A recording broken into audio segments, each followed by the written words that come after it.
여러분 반갑습니다. 강바울TV 007 바이블 스터디. 저는 미국 텍사스 소망교회 강명식 목사입니다. 오늘은 2020년 11월 5일 목요일입니다. 오늘은 출애굽기 21장 후반부, 개인의 상해, 개인이 다쳤을 경우 이거 어떻게 해야 되는가에 대해서 말씀을 묵상해 보고자 합니다. 출애굽기의 이 율법들을 읽어보면은 여기 도덕법들이 많이 등장하는 것을 알 수 있습니다. 이 도덕법들은요, 하나님의 규칙이고요.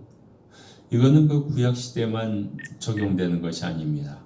개인의 그 손상, 피해, 상해에 대해서는 오늘날도 존재하고요. 어느 문화에도 존재하고요. 어느 곳에서도 존재하고요. 어느 백성에게도 똑같이 적용되는 것을 알 수가 있습니다.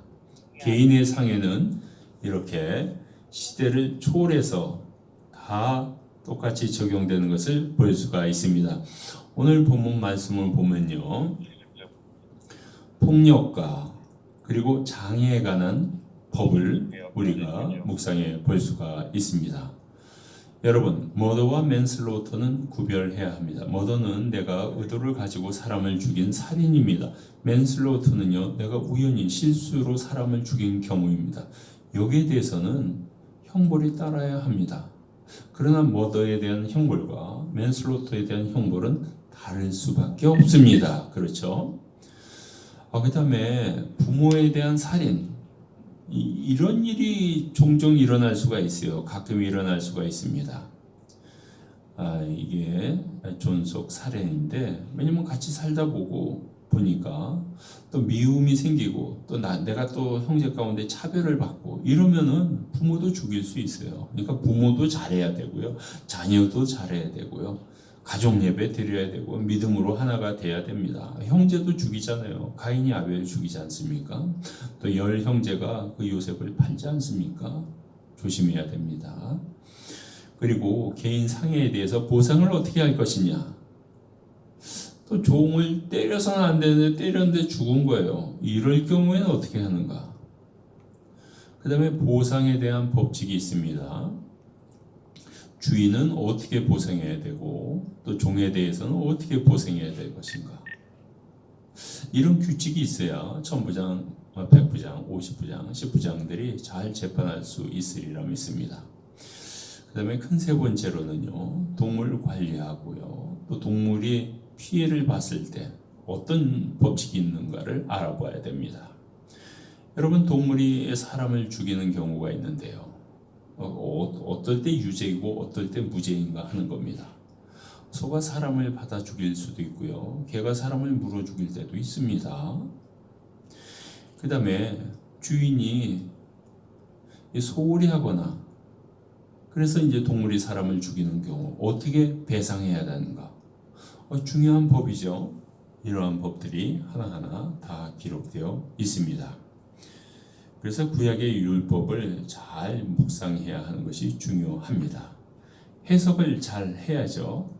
하나님의 계명 뒤에 숨어있는 그 뜻을 찾아내야 합니다.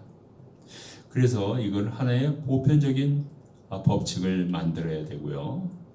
그리고 오늘날 어떻게 적용해야 할 것인가, 잘 이것을 적용시켜야 합니다. 자, 사람에 대한 상해입니다.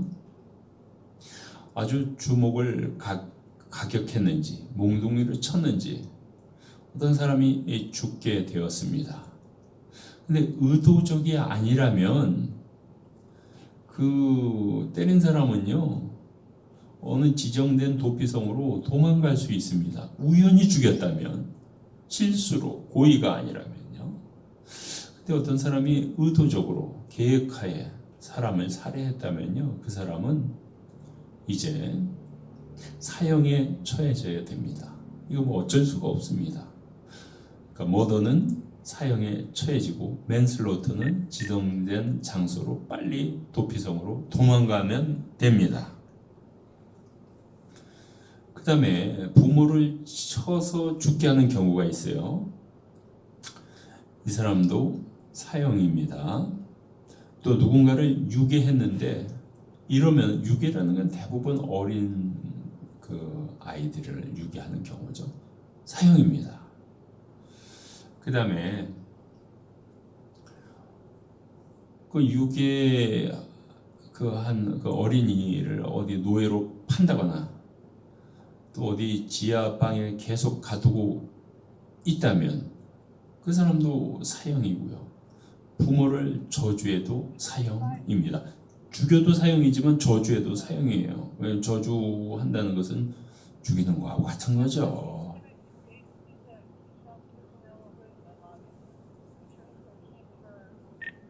자, 사람이 뭐 싸우는데 돌이나 주먹으로 칠 수 있잖아요.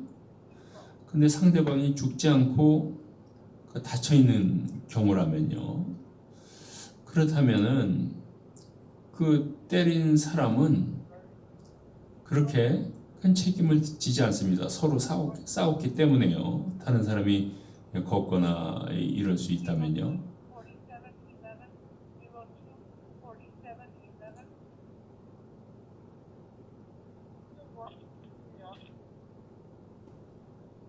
그러나 걷지도 못한다면 그 가해자는요, 그 사람에 대해서 배상을 해야 되겠죠.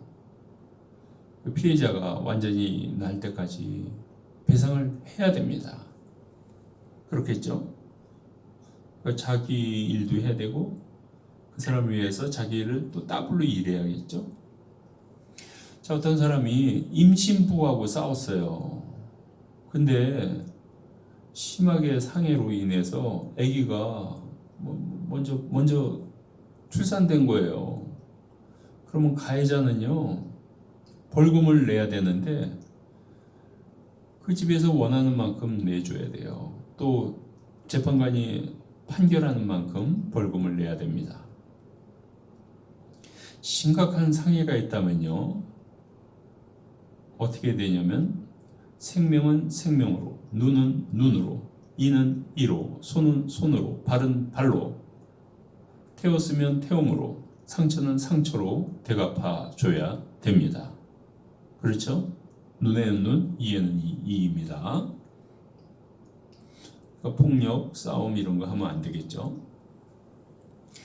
자, 어떤 사람이 이제 몽둥이로 남종이나 여장을 때린 거예요. 근데 죽는 경우가 있어요, 종들이. 그렇죠? 또 그러면은 벌을 받아야 되겠죠. 또 눈을 때렸는데 눈이 완전히 실명되는 경우가 있겠죠. 그러면 그 종은요, 그냥 그 순간 자유인으로 됩니다. 아무런 배상하지 않아도 됩니다. 아니, 그러니까 종이 어떤 돈 내지 않고 자유인이 되는 거죠. 그 다음에 남종이나 여종을 때렸는데 그 이빨을 부러뜨리는 경우가 있겠죠. 그러면 이때 종은 자유로운 몸이 될 수가 있습니다. 자, 이번에는요, 황소가 남자나 여자를 받아가지고 죽은 경우가 되겠습니다. 그러면 이 황소는 돌로 쳐서 죽이면 됩니다. 그 고기는 먹어서도 안 돼요. 그리고 그 주인은 책임에서 면하게 되는 거죠. 근데 이 황소가 자꾸 이 풀로 받는 버릇이 있어요. 근데 주인에게 그렇게 경고를 줬는데도 계속해서 이런 일이 일어나서 사람을 죽이면 그 황소는 돌로 쳐서 죽이고 주인도 사형에 처합니다. 그 다음에 배상할 때는요, 그 주인은 생명을 요구해서 돈을 달라 그래서 돈을 주게 되면 주인은 생명을 잃지 않아도 됩니다. 사형에 처해지지 않습니다. 근데 이 황소가 남종이나 여종을 받을 때도 있어요. 그럼 주인은 30세겔을 지불해야 됩니다. 그리고 황소는 돌로 쳐서 죽여야 합니다. 상당히 합리적이고 괜찮은 율법인 것 같습니다. 그다음에 어떤 사람이 구멍을 팠는데 거기를 제대로 안 덮은 거예요. 그래서 사람이 빠질 수가 있죠. 그래서 소나 나귀가 거기에 빠져요. 그럼 이 구멍을 팠던 사람은 그 손해배상을 해야 되는 거죠. 또 동물이 죽었으면 다른 산동물로 교환해 줘야 되는 거죠. 또 어떤 사람의 황소가 다른 사람의 황소를 받은 거예요. 그래서 죽잖아요. 그러면은 양쪽 당사자들은 살아있는 것을 팔아가지고 반반씩 나눠 갖는 거고, 죽은 동물도 반반씩 고기를 차지하게 됩니다. 그러나 그 황소가 자꾸 이 받는 버릇이 있다는 것을 알잖아요. 근데 그 주인이 제대로 관리 안 했으면요, 그 황소 주인은 다 갚아줘야 됩니다. 동물이 죽었으면 산동물로 갚아줘야 됩니다. 자, 여러분, 이 말씀을 통해서요, 우리가 개인 재산은요 잘 존경하면서 잘 지켜줘야 합니다. 남의 재산이요.